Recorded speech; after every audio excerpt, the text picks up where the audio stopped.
I think though, having to do the research for this did highlight that glaring issue of there's a very small pool of bands that they recycle. So with that being said, just off the top of your head, each give me one band in the next 5 years that's new that you would like to see headline Download. Instantly, I'm going to Bring Me the Horizon. I feel like they've got the catalogue, they've got the diversity in the musical sound. They draw in a crowd of all ages, people that listen to the old sound, people that listen to more of like the Ammo era potentially. They're big enough. They're a great British band, and I think it's well overdue them having a high level spot at Download Festival. I think Bring Me the Horizon are big enough to headline it now. I agree. Not just in a few years' time. I think they're ready now.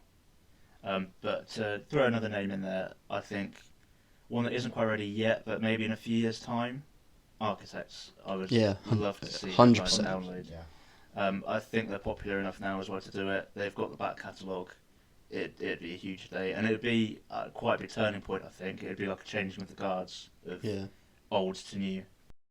I could see potentially maybe give it a couple of years. You could even see a Bring Me as a headline, and even maybe not Architects just yet, but them as just the sub underneath them on the main stage. This kind of like British era, and then maybe Sleeps just underneath them. You can see that British era of like who's really pushing away in metal over here, really kind of like have its shine on the main stage. I think they'll need to start testing it out. So that's quite a plausible thing to have Bring Me, who might be ready now, with someone like Architects or another future headliner underneath. You can see hints of it starting to happen with Frank Carter and the Rattlesnakes being so high up on the bill on the year that got cancelled. So yeah, they're starting to promote British bands, and with the Download pilot last week, that showed there is a demand for those type of bands. Alex? But time will tell. I'll put out a bit of a one I'm maybe not so sure about, but I think with the direction that their music is heading, I think in a couple of years, if they grow enough, maybe Beartooth. I mean, we've seen with their UK tours that they're going from bigger venues each time they come back.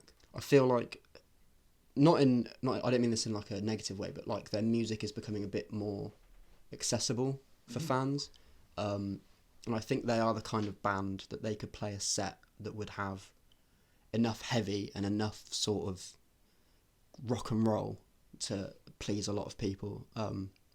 So I think that's one potentially. You can see like how big they've been in America. That they've been headlining big festivals like in their home state. They've been in Columbus, and they've been doing Germany and Europe. They're huge in. And where is it we're seeing them in February? Is it Brixton. If I remember right. And like we've seen them. I remember like you and me, Dan, years ago. We went and saw them in O2 in Birmingham, and it seemed really small then. Academy 2, I think. It wasn't even the main one. Small room. I think we've gone on a lot of tours to see Beartooth, and we've kind of seen that growth every time they've come back to the UK and done a tour. Is getting bigger. More and more people I know are hearing of them. I don't think I could be past putting that in there. They are definitely a shout for it. I reckon they'll hit on the second stage in a couple of years. Definitely. I think they're a band.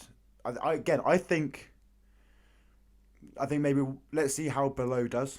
That'll be out. By the time this podcast released, Below will be out. Let's see how that does and the reception we get from that. But then, like, with that being said, you look at a band like Slayer, who are pretty huge, will still only, the year that we went, headlining second stage. So it becomes a question of, like, where's the threshold for being big enough? Because I would argue that Slayer could headline Download. I agree. And I think, like, Trivium have been one that have been talked about, like I've seen in subreddits and stuff like that, where, again, they've got the catalogue. And, again, I think they could plausibly headline it now. And I would love that. It becomes a lot of, I think, Download progression.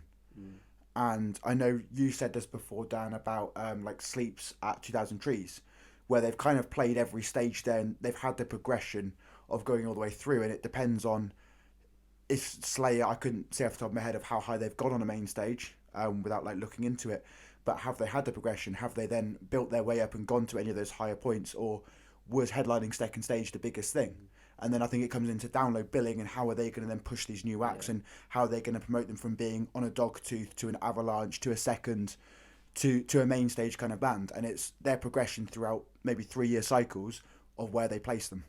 That's where it gets a little bit worrying for Download, in that the names that we just mentioned for future headliners, like Architects, Bring Me the Horizon, they haven't played Download Festival in years. So does that mean Download doesn't mean Download is saving them for like this big, oh, Architects are back at Download, then they're headlining, or are they not bothered about them and don't want to give them this progression? Yeah.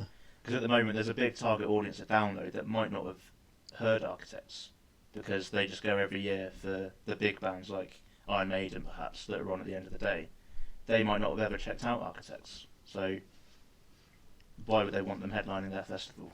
Of all the ones we've said, I think Trivium are probably the least, it's like the path of least resistance. I think if you were that kind of person who's like a bit of a metal elitist, Trivium's probably the easiest option, because you can see people being, I mean, we've seen it this year with Biffy.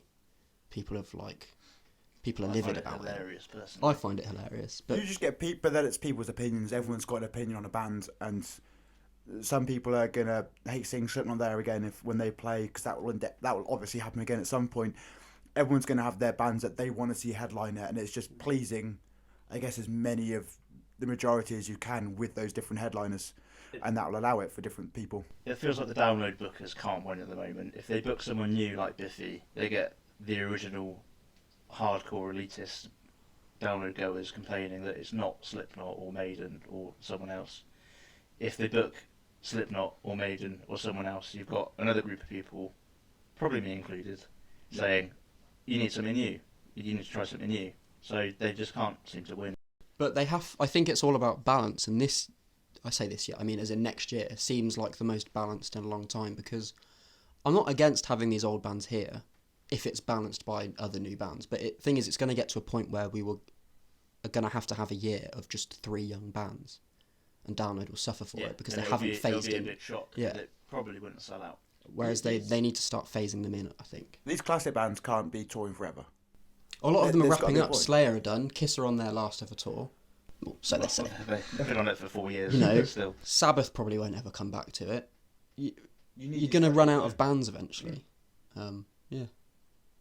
A great discussion, lads. But what did you think? Leave your thoughts in the comments below.